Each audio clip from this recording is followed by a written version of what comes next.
하나님께서 오늘 우리 가운데 허락하신 말씀입니다. 열왕기상 19장 4절로 8절 말씀입니다. 자기 자신은 광야로 들어가 하루길쯤 가서 한 로뎀 나무 아래 앉아서 자기가 죽기를 원하여 이르되, 여호와여, 넉넉하오니 지금 내 생명을 거두시옵소서. 나는 내 조상들보다 낫지 못하나이다 하고 로뎀 나무 아래에 누워 자더니 천사가 그를 어루만지며 그에게 이르되, 일어나서 먹으라 하는지라. 본즉 머리맡에 숯불에 구운 떡과 한 병 물이 있더라. 이에 먹고 마시고 다시 누웠더니 여호와의 천사가 또다시 와서 어루만지며 이르되, 일어나 먹으라. 내가 갈 길을 다 가지 못할까 하노라 하는지라. 이에 일어나 먹고 마시고 그 음식물의 힘을 의지하여 40주 40야를 가서 하나님의 산 호렙에 이르니라. 아멘. 오늘의 말씀 제목은 로뎀 나무와 숯불의 위로라고 하는 말씀 제목으로 은혜를 나눕니다. 오늘 우리가 다루어야 될 이 설교 주제는 허탈감에 관한 이야기입니다. 여러분, 어떤 일을 하다가 막 열심을 내었어요. 그런데 그 일이 끝난 이후에 기쁨이 몰려와야 되는데 허탈감이 찾아와요. 야, 내가 이거 하려고 이렇게 열심을 냈나? 라고 하는 그런 마음들이 들 때가 종종 여러분 있지 않습니까? 오늘 우리는 성경에 등장하는 수많은 인물들 많이 있지만 엘리야와 베드로의 이야기를 함께 이야기 나누면서 사람이 성공을 거두고 그 다음 이후에 무너지고 또한 그 이후에 어떻게 회복이 되었는지에 관한 이야기를 함께 나누고자 합니다. 먼저 엘리야에 관한 이야기입니다. 여러분, 엘리야 하면 여러분 어떤 생각이 떠오릅니까? 갈멜산의 위대한 영적 전투의 주인공, 바로 그 사람이 엘리야 아니겠습니까? 말 그대로 스펙터클한 장면의 주인공이죠. 영화의 한 주인공입니다. 오늘 우리가 읽은 이 열왕기상 19장 앞장 18장에 묘사되어지고 있는 이 엘리야의 이야기, 갈멜산의 전투의 이야기는 엘리야의 전체 스토리 중에서 가장 최고를 구가하는 이야기입니다. 갈멜산에서 850명이나 되는 바알 선지자들과 그가 대결을 벌이게 됩니다. 하늘에서 불이 막 떨어지고요. 백성들은 두려워서 무릎을 꿇고 앉아 있고요. 3년 반 동안 비가 내리지 않았는데 비가 하늘에서 내리기 시작을 하는 것이죠. 말 그대로 최고의 성공 스토리, 가장 빛나는 순간 아니겠습니까? 그런데 오늘 우리가 읽은 이 본문에서 보여주는 엘리야의 모습은 전혀 그런 모습이 아니었다라는 이야기입니다. 광야로 도망을 친 이후에 그가 절규합니다. 뭐라고 절규합니까? 차라리 죽는 게 낫겠습니다 라고 절규하고 있는 것이죠. 오늘 이 엘리야의 낯선 모습이 오늘 설교의 시작 포인트입니다. 오늘 본문이 시작되어지고 있는 열왕기상 19장의 내용은 이렇게 시작이 됩니다. 아합 왕이 자신의 아내 이세벨에게 엘리야가 행했던 일을 고하는 것으로 시작합니다. 정확히 말하면 일러 바치는 것이죠. 엘리야가 갈멜산에서 바알 선지자들을 전부 죽였어. 여러분, 이 사실은요 이세벨에게 충격으로 다가옵니다. 왜냐하면 이세벨은 바알을 숭상하는 여인이었기 때문에 그러합니다. 이세벨은 마음속에 작정을 하는 것이죠. 이 엘리야, 내가 반드시 어떻게 할 거야. 눈의 가시 같은 존재로 엘리야를 바라보기 시작을 한 것이죠. 급기야는 이세벨이 이렇게 선언을 합니다. 말씀 볼까요? 이세벨이 사신을 엘리야에게 보내어 이르되, 내가 내일 이맘때에 반드시 내 생명을 저 사람들 중 한 사람의 생명과 같게 하리라. 그렇게 하지 아니하면 신들이 내게 벌 위에 벌을 내림이 마땅하니라. 아멘. 그렇죠. 이세벨이 시한을 정하고 반드시 엘리야를 죽이겠다고 선언을 하는 것입니다. 여러분, 듣고리 옵사가잖아요. 한 나라의 여왕이 자신의 남편이 다스리고 있는 그 나라에서 한 사람을 콕 집어서 반드시 죽이겠다고 선언을 한 것입니다. 엘리야가 두려움에 이끌려 광야로 도망을 칩니다. 그리고 이야기를 합니다. 하나님 나를 죽여주세요. 여러분, 바로 어제까지 그 엄청난 힘을 발휘하며 불을 쏟아내며 바알 선지자들과 전쟁을 승리로 이끌었던 그 엘리야가 하루아침에 이런 모습을 우리 가운데 보여주고 있는 거예요. 여러분, 그의 감정의 낙폭이 너무나도 크잖아요. 우리가 어제까지 알고 있었던 그 엘리야가 지금 보여주는 엘리야가 맞아? 이렇게 물어볼 수 있지 않습니까? 그렇습니다. 바로 이것이 오늘 설교의 중요한 핵심입니다.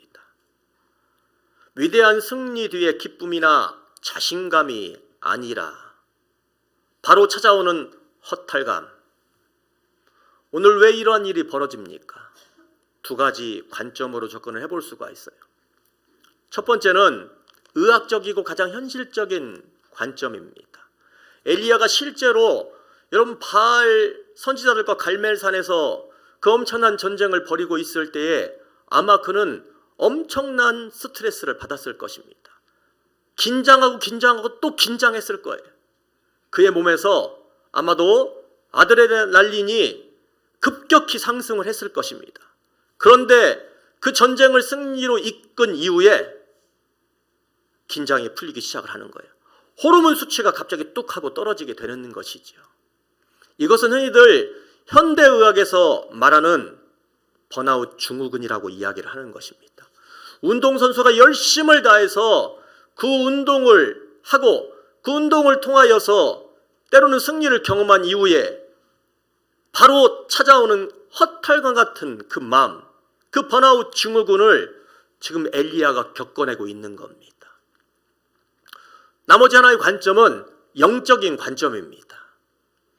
오늘 엘리야는 4절에서 이렇게 고백을 합니다. 여호와여 넉넉하오니 지금 내 생명을 거두시옵소서. 나는 내 조상들보다 낫지 못하니이다.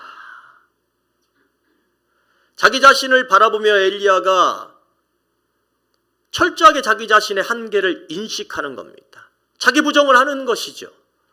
나는 뭐 대단한 사람이 아니라 내 조상들과 같이 일반적인 사람들과 같이 어려움이 다가오면 두려워 떨 수밖에 없는 그러한 존재입니다. 나는 흙으로 만들어진 연약한 존재입니다. 라고 엘리야가 그렇게 이야기를 하는 것입니다.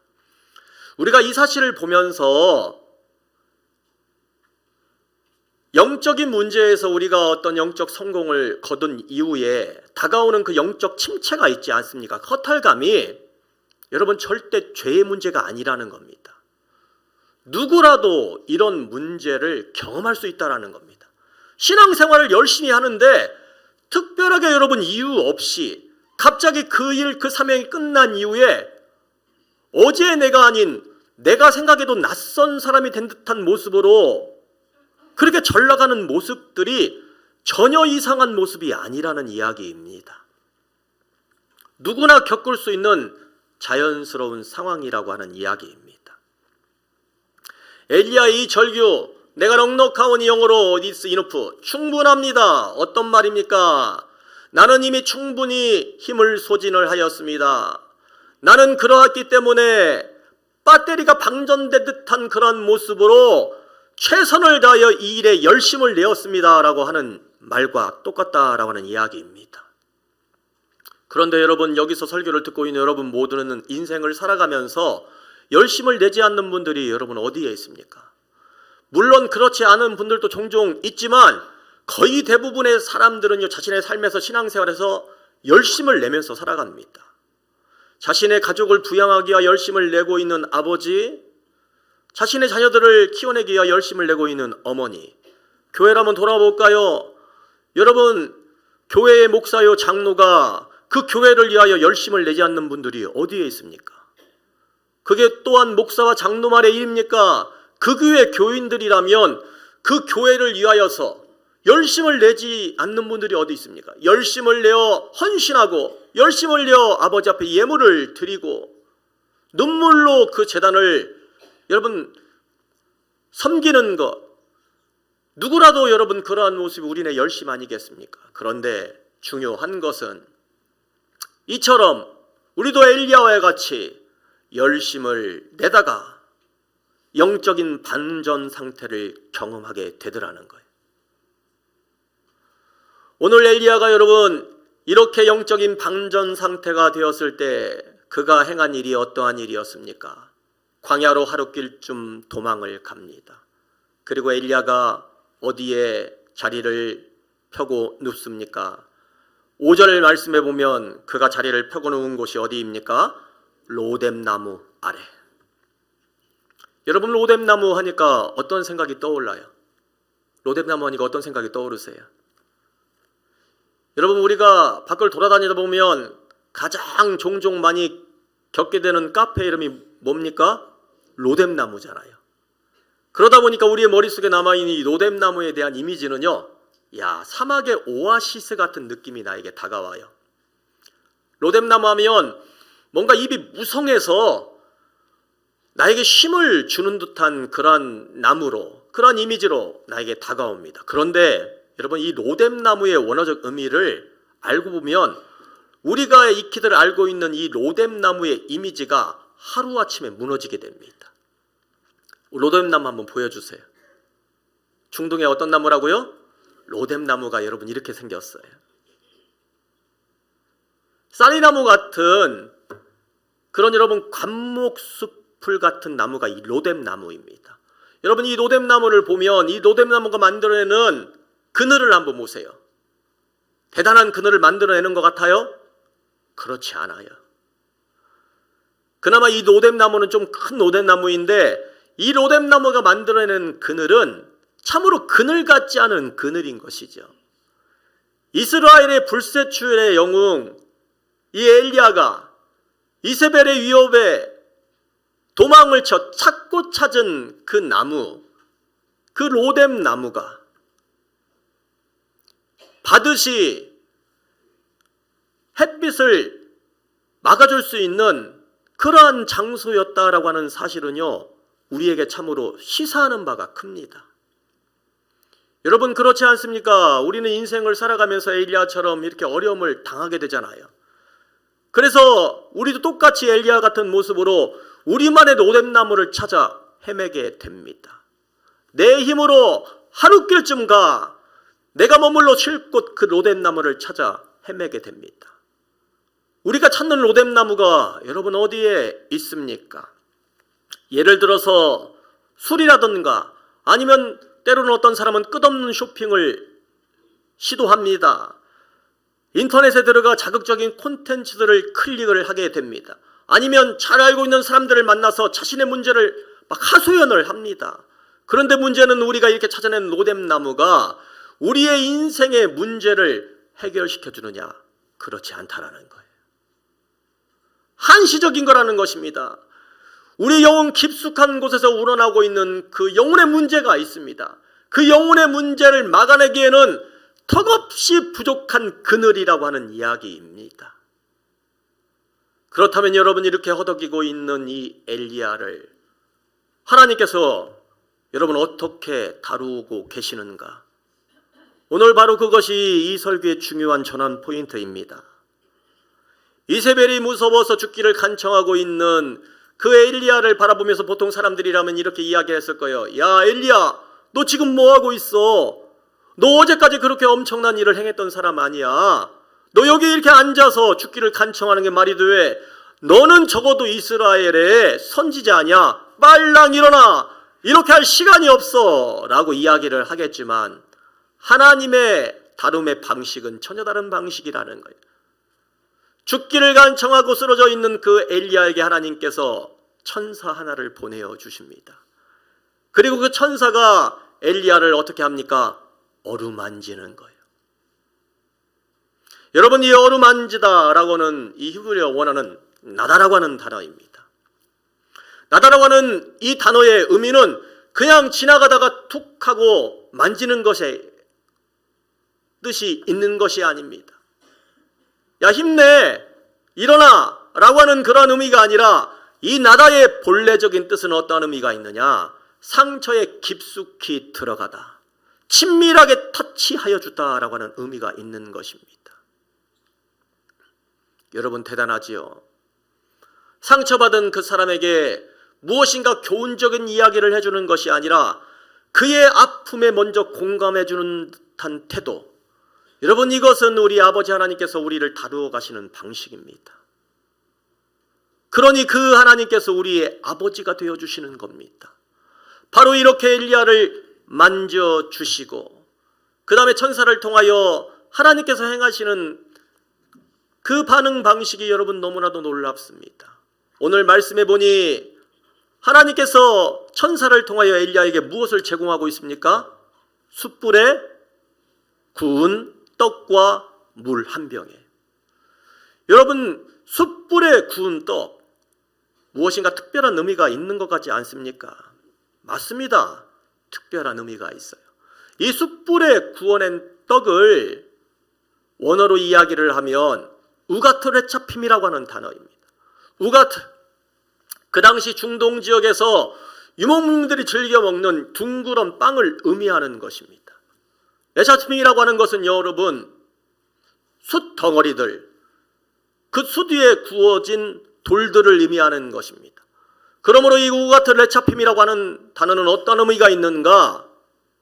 숯불을 피워놓고 그 위에 돌을 얹고 반죽에서 각 구워낸 빵이 바로 이 우가트 레차핌이라고 하는 거예요. 그렇습니다. 하나님께서 천사를 통하여 엘리야를 먹이신 그 떡은 우리가 흔히들 말하는 그냥 막 구할 수 있는 인스턴트 음식이 아니라는 거예요. 어디서 가져온 식은 떡이 아니라, 식은 빵이 아니라 엘리야를 살려내기 위하여 그 옆에서 손수 반죽을 하고 숯불을 피워내고 거기서 막 구워낸, 막 만들어낸 그 따끈따끈한 음식을 지금 하나님께서 천사를 통하여 엘리야에게 제공하고 있다는 거예요. 여러분 우리가 사랑하는 자녀들 우리의 집에 오면 그 자녀가 떠나기 직전에 거의 대부분의 부모님들은 갓 지은 밥을 지어내지 않습니까? 여러분 밥이라고 똑같은 밥인데 여러분 뭐 어떻습니까? 라고 이야기할 수 있겠지만 부모님의 마음은 그것이 아닌 것이죠. 아마도 어쩌면 엘리야는 이 우가트 레차핌, 이 갓 지어낸 빵을 맛보며 어머니와도 같은 아버지의 놀라운 사랑을 그가 체험했을 것입니다. 하나님은 저와 여러분을 이와 같은 방식으로 사랑하세요. 그를 향하여 야 믿음이 왜 이렇게 부족해? 너 왜 이래? 라고 이야기하지 않습니다. 아무 말도 하지 않고 그 빵을 반죽하고 숯불 위에 돌 위에 빵을 구워내고 엘리야를 먹이는 거예요. 어느 때까지 일을 합니까? 말씀해 보니 엘리야가 힘을 얻을 때까지. 그냥 하나님은 천사를 통하여 엘리야를 이렇게 다루어 가시는 거예요. 여러분 오늘 이 사실을 통해 우리가 알 수 있는 중요한 사실이 있습니다. 깊은 영성이라고 하는 것이 우리가 꼭 강하게 어떤 영적인 훈련을 해야 되는 것만이 아닌 것이구나. 지쳐 있을 때 잘 먹고 잘 자고 잘 쉬는 것이 영성의 한 모습이라고 하는 사실을 우리가 깨달아 알 수 있다는 겁니다. 그러므로 사랑하는 성도 여러분, 힘이 들면 여러분 쉬세요. 잘 먹고 잘 자는 것이 영성의 한 부분이라는 거예요. 여러분이 건강한 것이 주님께서 정말 원하시는 거라는 거예요. 이렇게 어려움이 다가올 때에 강한 영적인 채찍을 들이밀면서 강한 훈련을 하는 것만이 꼭 능사는 아니라는 겁니다. 그런데 여러분 이렇게 귀한 숯불 회복의 이미지, 이 숯불 박상의 이미지가 수백 년을 걸쳐 흘러 예수님의 시대에 드러나게 됩니다. 이세벨의 위협을 피해 광야로 도망쳤던 이 엘리야처럼 예수님의 수제자 베드로가 예수님이 죽은 이후에 자신의 고향 바닷가 갈릴리 디베라 호숫가에가 어부가 다시 되었어요. 여러분 베드로는요 살아도 산 인생이 아닙니다. 왜? 그의 내면의 깊숙한 곳에 자신의 스승인 예수님을 배반한 그러한 경험이 그에게 있었기 때문입니다. 두고두고 따라다녔을 것입니다. 어떻게 내가 이런 일을 행할 수가 있지? 더군다나 여러분, 베드로가 부활하신 예수님을 만난 날은요 밤새도록 그물질을 했는데 한 마리의 고기도 잡지 못했던 때였습니다. 베드로는 말 그대로 영적으로 육적으로 정신적으로 피폐할 대로 피폐해진 상황이었습니다. 그런 베드로 앞에 새벽 찬바람을 맞고 빈손으로 디베랴 해변가에 돌아왔는데 바로 그 지점에서 우리 예수님께서 숯불을 피워놓고 생선과 떡을 굽고 계시는 겁니다. 엘리야를 먹이신 그 모습처럼 우리 예수님이 어미가 되어서 베드로를 먹여내기 위하여서 그 숯불 위에 떡을 굽고 계시는 거예요. 여러분, 그런데 여러분, 베드로에게 숯불은 어떤 이미지로 각인이 되어 있습니까? 베드로가 대제사장의 집에서 예수님을 부인할 때도 그 앞에 숯불이 놓여져 있었어요. 성경 말씀에 보면 대제사장의 종들이 예수님을 잡아갈 때에 너무 두려워서 그 뒤를 쫄래쫄래 베드로가 따라갑니다. 그리고 여러분, 대제사장의 뜰 안까지 베드로가 들어갑니다. 보니 여러분, 숯불이 놓여져 있는 거예요. 날이 추운 저녁이나 새벽에 중동에서 여러분 흔히 볼 수 있는 문화입니다. 바로 그 숯불 옆에 숨어서 불을 쬐고 있는 베드로를 그 집안의 계집 여종이 알아봅니다. 너도 예수님과 같은 당이 아니냐, 너도 예수님과 같이 움직였던 그런 사람이 아니냐라고 이야기를 하는 것이죠. 베드로가 처음에 부인을 하며 그 계집 여종 앞에서 몸부림을 칩니다. 그러자 그 계집 여종이 끝까지 물으니 베드로가 어떻게 행동을 합니까? 욕하며 저주하며 예수님을 부인합니다. 바로 그 순간 자신이 쬐고 있는 그 숯불은 베드로에게 트라우마로 각인이 됩니다. 내가 이 숯불 앞에서 사랑하는 나의 예수님을 부인했구나. 실패감, 배신감이 그에게 각인이 됩니다. 베드로는 어쩌면 그의 인생을 살아가며 숯불을 볼 때마다 행복하지 않았을 거예요. 그 추위에서 녹여내는 숯불, 남들은 그것들 때문에 행복하게 그 자리에 앉아 있겠지만 베드로는 숯불을 쬐 때마다 생각하였을 것이요, 내가 이 숯불 앞에서 예수님을 부인했구나. 내가 이 숯불 앞에서 예수님을 저주하며 욕했구나. 여러분, 우리 예수님께서 디베랴 그 호숫가에서, 그 해변가에서 베드로를 위하여 숯불을 피워내신 것, 여러분, 이것은 결코 우연이 아니라는 겁니다. 사랑하는 성도 여러분, 인생을 살아가시면서 여러분이 안고 있는 그 트라우마가 있어요. 분명 하나님으로 예수님은 그 트라우마를 사용하실 거예요. 왜? 우리 예수님께서 베드로를 살려내시는 것처럼 그 트라우마를 우리 예수님이 건드려 주셔서 여러분을 회복시켜 주실 줄 믿습니다. 그것이 바로 우리 주님의 귀한 사랑입니다. 그런데 여러분, 오늘 본문은요, 그냥 쉬게 하고 살려내는 위로를 보여줌으로써 오늘의 말씀을 끝맺지 않고 있습니다. 본문 7절은 이와 같이 증언합니다. 말씀 봅니다. 여호와의 천사가 또다시 와서 어루만지며 이르되 일어나 먹으라, 내가 갈 길을 다 가지 못할까 하노라 하는지라. 아멘. 여러분, 일어나 먹으라, 내가 걱정하는데 내가 갈 길을 다 가지 못할까 하노라. 무슨 말입니까? 엘리야, 일어나. 너는 여기서 죽을 사람이 아니야. 너는 여기서 이렇게 죽을 사람이 아니야. 빨리 일어나 힘을 얻고 내가 너에게 맡겨진 그 사명의 자리까지 나아가야 돼. 주님 그렇게 말씀하시는 것입니다. 결국 여러분, 엘리야는 힘을 얻어 하나님의 산인 호렙산까지 그가 40주야를 여러분 걸어 나갔다라고 성경은 그렇게 증언합니다. 사랑하는 성도 여러분, 그러니까 여러분, 숯불 위로의 밥상은 그냥 위로가 아니었던 것이죠. 지쳐 널브러져 있는 그 사람을 일으켜 세워 사명의 지금까지 나아가게 하는 우리 아버지 하나님의 또 다른 사랑의 실천 행위였던 것입니다. 사랑하는 성도 여러분, 여러분 인생을 살아가면서 여러분이 그 인생의 지점에서 수없이 많은 산과 골짜기, 또한 건너야 될 강을 만나게 될 거예요. 우리는 너무나 연약해서요, 여러분, 그 산을 넘다가 그 강을 건너다가 종종 쓰러지게 될 것입니다.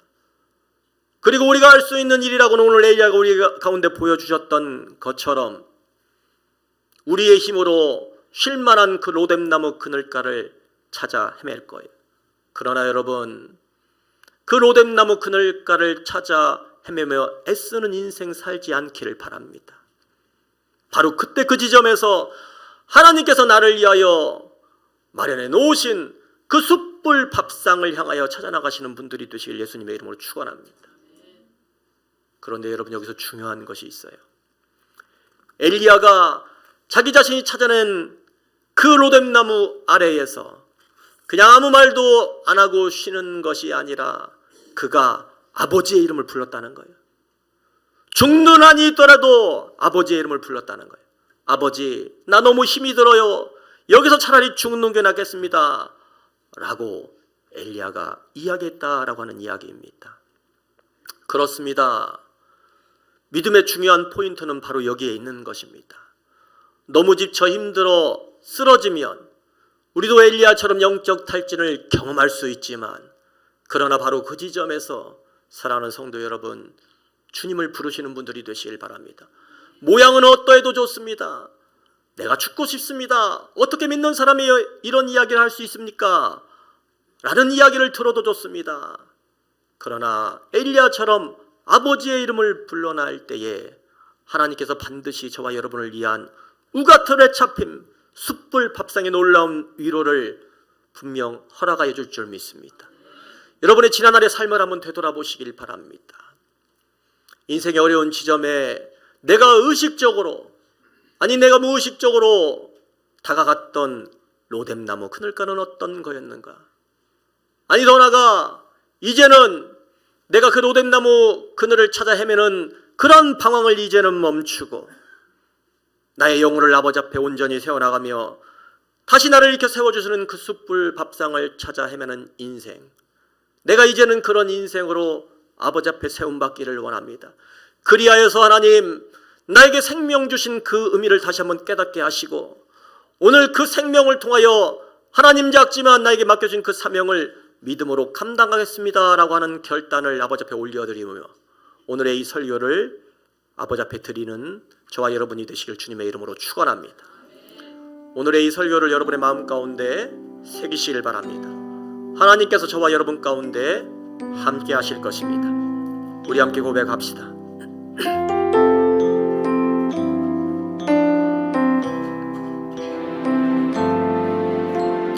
화려하지 않아도 정결하게 사는 삶, 가진 것이 없어도 감사하며 사는 삶, 내게 주신 작은 힘 나눠주며 사는 삶, 이것이 나의 삶의 행복이라오.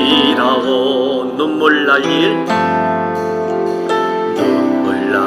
일 많지만 기도할 수 있는 것, 억울한 일 많으나 주를 위해 참는 것, 비록 짧은 작은 삶 주 뜻대로 사는 것, 이것이 나의 삶의 행복이라고 고백합시다. 이것이 행복이라고,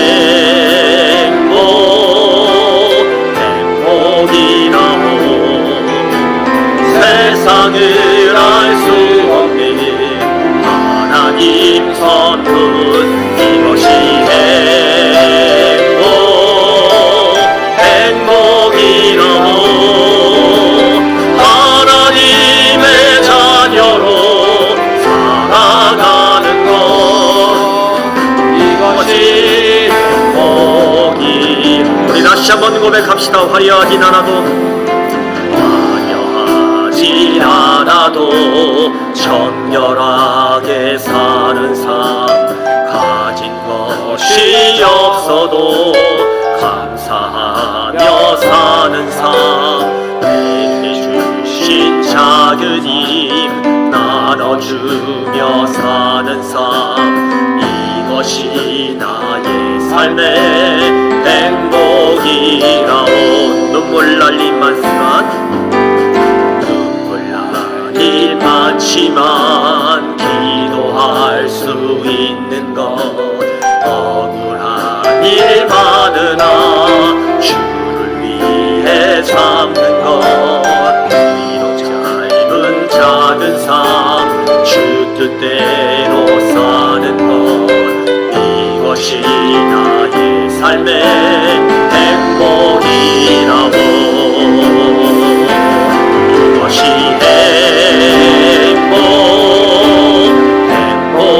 행복이라고. 세상을 알 수 없는 하나님 선물 이것이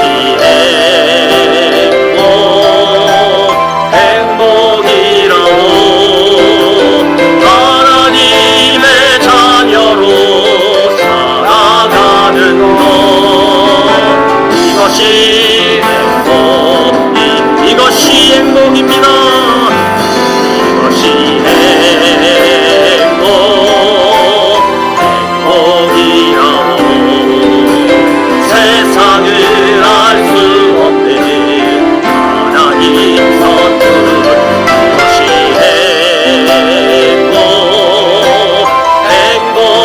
행복이라고. 하나님의 자녀로 살아가는 것 이것이 행복이라고. 사랑하는 성도 여러분, 지금 이 시간 우리를 향해 다가오시는 천사의 손길을 기대합시다.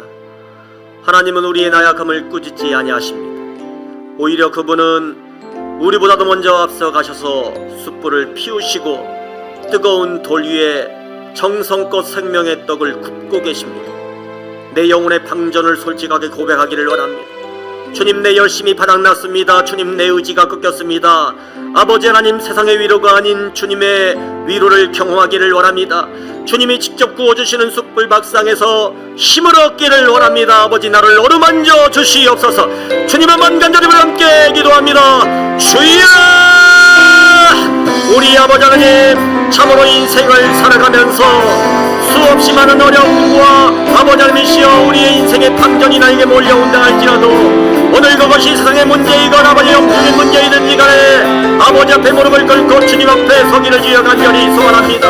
오늘 나를 위하여 숯불을 피워내어 주시고 오늘 그 돌판 위에서 나를 위하여 반죽하시며 어루만져 주시는 우리 하나님 아버지의 귀한 사랑을 느끼고 사는 저희들의 삶이 될 수 있도록 역사하여 주시기를 원합니다. 하나님 주고 하나님 내 입술은 끝까지 우리 예수님을 불러나가는 거룩한 입술을 내서 역사하여 주시기를 원합니다. 세상에 아버지의 소가 없어질 그 오늘의 마음을 가에 앉아서 세상의 이름을 강구하는 인생에서 뛰어넘어 주님 감도하며 주님을 바라볼 때 하나님 나를 위해 예배하신 그 놀라운 숯불 밥상을 통하여 내가 나아가고 회복을 힘입어서 아버지 귀한 사명의 작전에 나가는 주의 싸움하니 오늘의 이 귀한 강한의 믿음이 오늘 가운데 역사하여 주시어서 하나님의 사랑으로 우뚝 세움 맡겨 주여 간절히 소원합니다. 우리 아버지 하나님, 이 예배를 통하여 이 기도를 통하여서 우리 옥봉교회 모든 성도님들이 다시 일어난 힘을 얻게 하여 주시기를 원합니다. 우리 아버지 하나님, 인생의 아픈 기억들이 주님 안에서 사랑 안에서 회복되어진 역사로 우리를 친히 붙잡아 주시옵소서. 하나님, 이 시간 우리의 영적인 신발끈을 다시 묶기를 원합니다. 오늘 여기서 멈추지 아니하며 아버지 약속하여 주신 그 사명의 산 호렙산을 향하여 나아가는 저희에게 하옵소서. 우리의 걸음걸음마다 우리가 무너지는 지점마다 하나님 천사를 보내어 주시어서 우리를 어루만져 주시기를 원합니다. 주님을 향한 그 사랑이 또한 그 믿음이 변치 아니하도록 하나님 지켜 주시옵소서. 예수님의 이름으로 간절히 기도합나이다. 아멘.